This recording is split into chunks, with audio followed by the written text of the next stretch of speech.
influence on the way that AT&T used and deployed BGP and routing in its network. And since she's been at Princeton, has done a lot of research in routing, interdomain routing, BGP, and laid some of the groundwork for what we now know as software-defined networking through her work on 4D. So hi, Jen. How you doing? Good. How about yourself? So this is one of the interviews that we're doing for the online class at Stanford called CS144, An Introduction to Computer Networks. And this is the first of the interviews that we're doing using Hangout. So we're going to see how this goes. So excuse us if we get some of the technicalities a little bit wrong. So I wanted to ask you a question to start with. Can you give us, just as a brief history of BGP, how it came about, what were the basic ideas, and why it's lasted so long? Right. So BGP is essentially the glue that holds the disparate parts of the internet together, and so it grew up hand in hand with the internet. So when the ARPANET was running in the in the 80s, there was really one core network, the ARPANET itself, and a lot of other networks that connected to it. And so there wasn't really a need for a sophisticated interdomain routing protocol. The network was essentially a tree. Once the NSFNet was being commissioned, there was a need to support much more flexible ways for networks to connect to one another. And in particular, networks might connect to each other, not only to the NSFNet backbone. And so it became necessary to deal with loops, because the topologies were now potentially cyclic. And so BGP was designed to support routing on more general topologies. And then over time, it's really grown along with the internet to have to grapple with a lot of issues dealing with scalability, running out of address space, having a large number of address blocks that have to be carried within the protocol. And it's also grown as the business relationships between domains and the services that providers want to offer to their customers have evolved.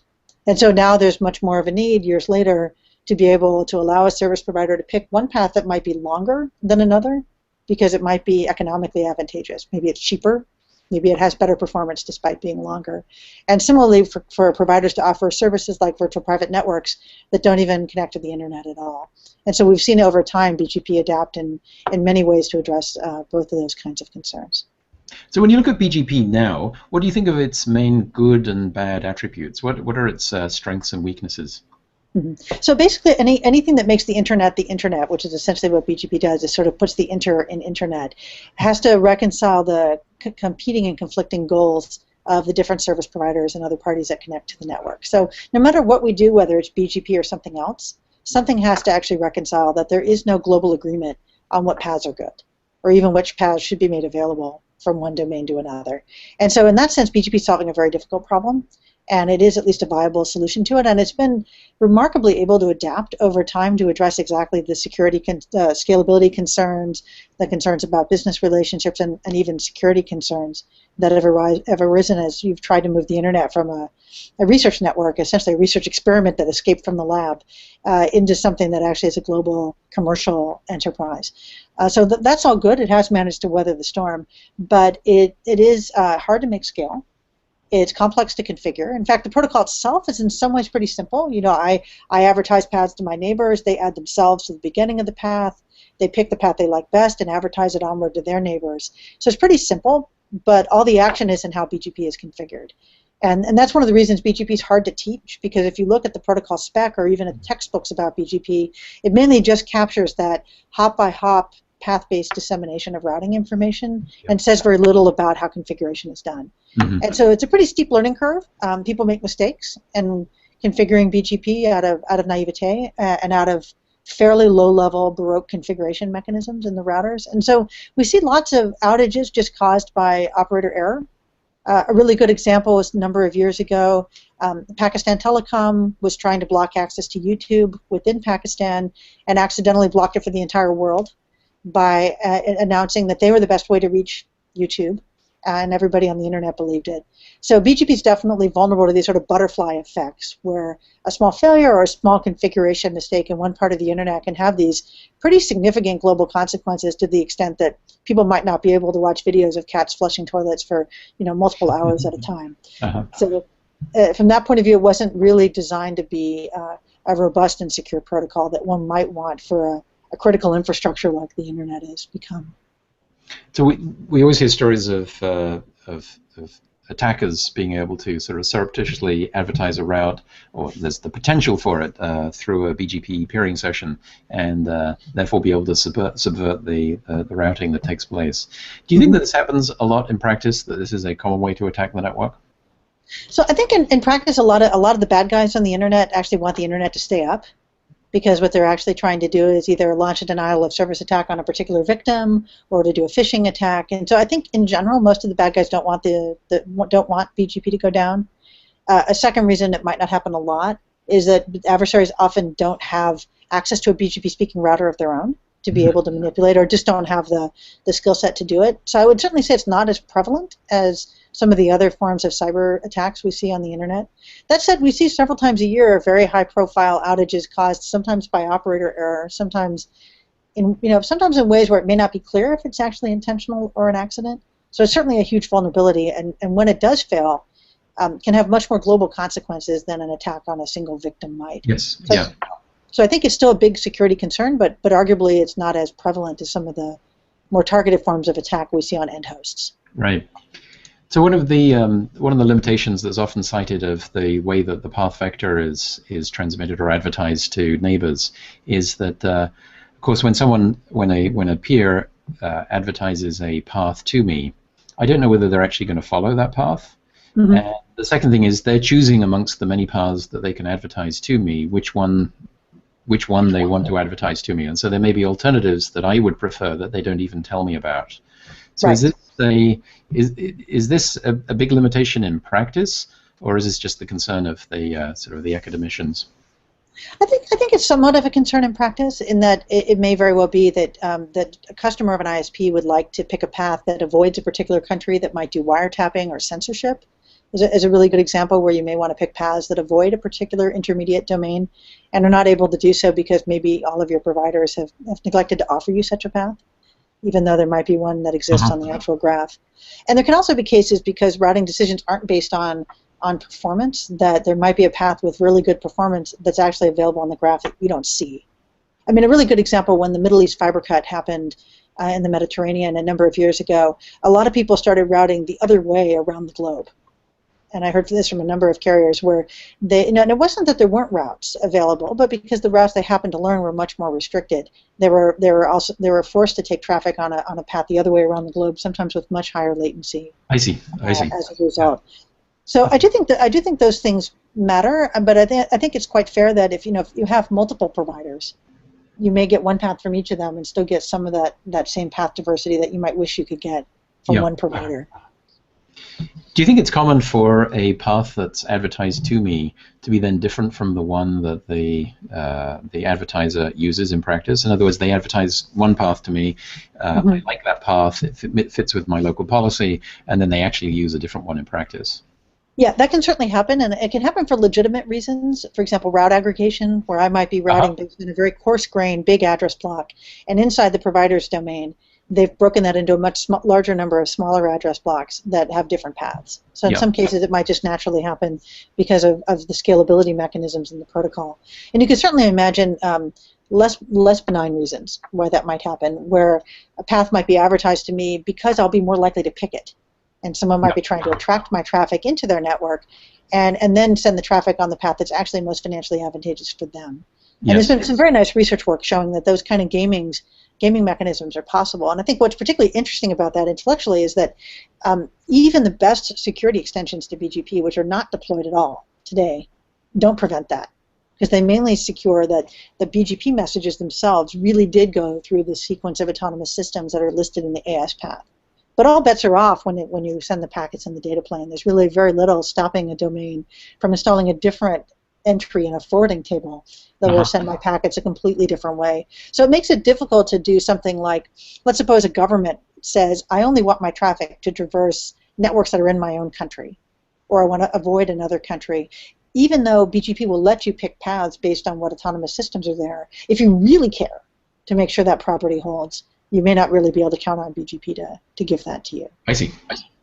So another often cited problem with BGP is the rate that it converges after there's been a routing change. And I know that you were very involved in work a number of years ago in both uncovering the problem and then looking for ways to solve it. Can you give us a brief sort of overview of the problem, how it was found, and then how things stand today? Yeah, definitely. So there are two issues with BGP and convergence. One is whether the system converges at all. In other words, is it possible that all of these domains making their own local choices about which way they want to send their traffic, each continue to convince each other to change their minds about which way to go and never reach a global agreement? And the second is, even if they do reach global agreement, how quickly does that happen? And while that transition is happening, packets are being lost in flight, put in loops, delivered out of order. People have found that when Skype calls are disrupted, or perhaps Google Hangouts as well, that it's most likely caused by this BGP convergence behavior rather than by network congestion. So both are issues. Do you converge? And if so, how quickly? So on the first question, it is certainly possible that I want to route through you, you want to route through someone else, and they want to route through me. And we each cause each other to change our minds. Once I decide to route through you, the third party no longer has available the route they might have wanted through me, and like mind as well, and we continue to chase our tails. Mm-hmm. Now, in practice, that's thought not to happen very often, and the reason for that is that BGP is first and foremost a money routing protocol, not a packet routing protocol. Routing of packets is kind of a nice side effect. Uh-huh. And so when I pick a route as an AS, I'm picking based on economic factors. Do I have to pay to send traffic through you because you're my provider? Do I get revenue from you when I send traffic through you because you're my customer? Or is it sort of financially neutral because you're my peer? And so in the end, these sort of protocol oscillations that are permanent suggest some sort of weird financial dynamic taking place where everybody's somehow making money in a cycle. And it doesn't really make a lot of sense that everybody would somehow have it in their financial best interest to pick routes that ultimately cycle back. So in practice, we think this doesn't actually happen. And some of the work I was involved in tried to come up with a sort of an economic model and proofs that under certain conditions it can't happen. Now, that said, we do sometimes, when I was at AT&T, see route oscillation within an autonomous system, because BGP is used there as well to disseminate routing information within a domain. So it's not that the problem never happens, but it is somewhat of a rare pathological problem rather than something that seems to happen a lot.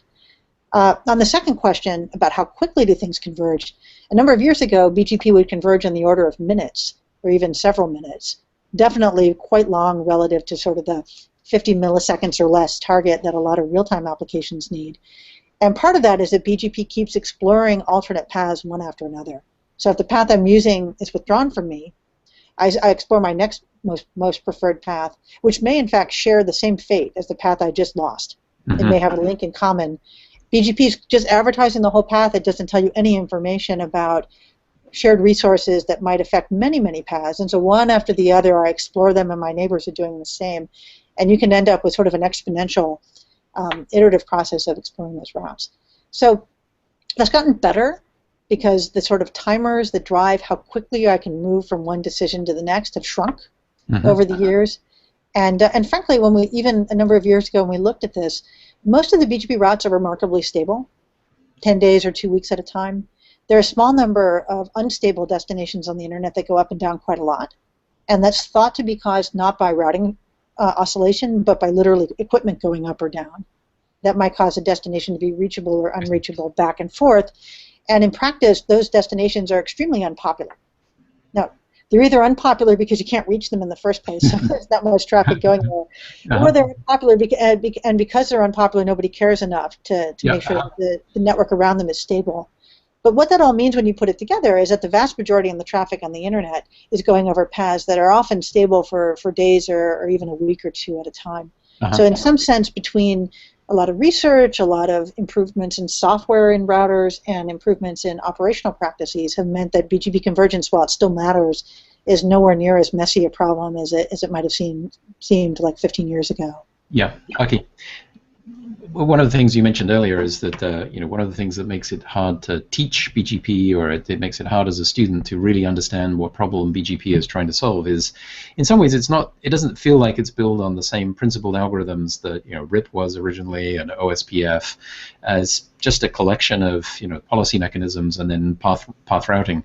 And so if you look at BGP today, is it a Band-Aid that's lived for a long time? Is it something that you you believe and hope will be around as an interdomain routing protocol for a long time in the future, or if you got to play God for a minute and wipe away BGP and replace it with a new interdomain routing system, what would you do? Would you replace it with something that's similar or quite different?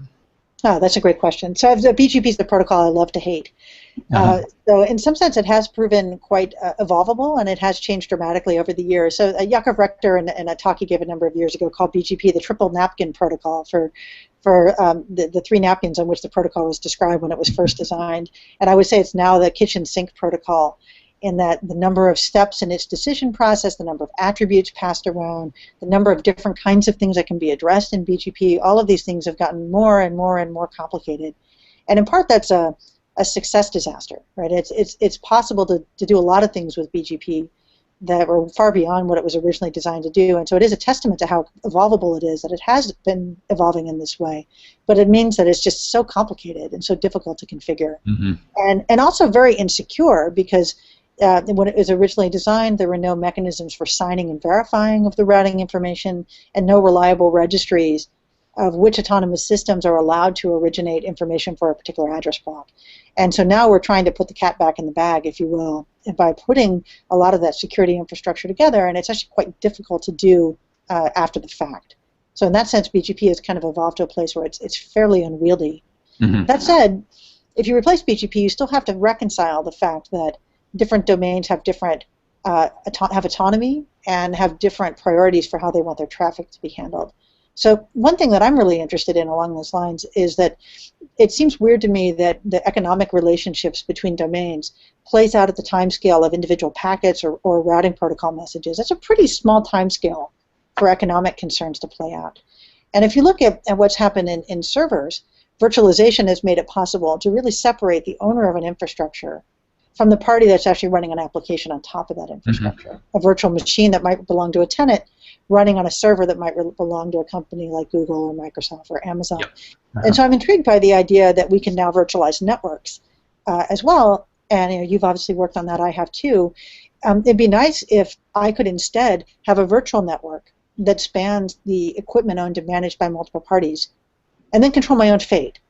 On top of that virtual topology. I see. So again, the business relationships still matter, but it's between me and the party whose infrastructure my virtual components are embedded in, rather than me and the neighbor I'm side by side with, or worse yet, domains many hops away who have no accountability to me and no visibility to me. And so I think we can make a routing system that is a lot more flexible and still cognizant of the fact that there are real autonomous revenue-generating parties involved, if we took advantage of some of the innovations in virtualization over the past decade. So if someone's watching and they're thinking of going to grad school, interested in networking, is interdomain routing still an interesting topic? Is it becoming an interesting topic again?